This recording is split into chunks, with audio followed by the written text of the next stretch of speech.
U o'ngishsiz sharoitdan halqib o'tgan Fransiya burkiti. U shu chiroyli tepilgan yaysimon to'plari bilan besh cho'ng birlashma osmonida yangidan chaqnayotgan kichik yulduz. U Selhorst bog'cha maydonidagi yangi ko'zga ko'ringan sekrgar bo'lib qoldi. U maydonda doim apchil paslari va nafs put osti texnikalar bilan paydo bo'lishga boshladi. Dal mushu ijodchanlikqa to'lgan tepish uslubi bilan u England darajadan tashqari birlashmasidagi zardor klublarning diqqatini tortdi. Uning ismi Michael Olise.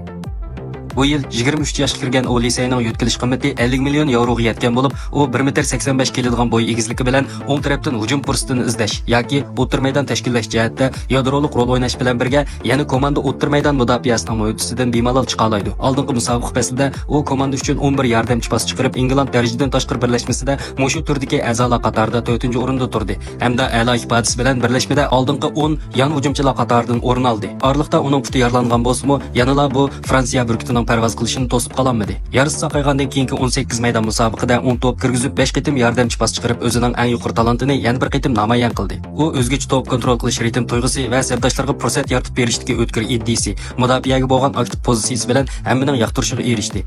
Bu yil yozliq yo'tkilish bozorida Bayern 50 million yevrolik yuqori baho bilan uni komandaga ib keldi. Bu yo'tkilish haqqi Amdullah 23 yoshga to'shmagan bir to'pchiga nisbatan aytganda shubhisizki g'oyat zo'r selinma hisoblanadi. Ammo uning musobaqadagi ifodasidan qaraganda bu 50 million yevrolik yo'tkilish haqqi asosiy jihatdan uning hozirgi iqtidoriga tamoman arziydigan ish.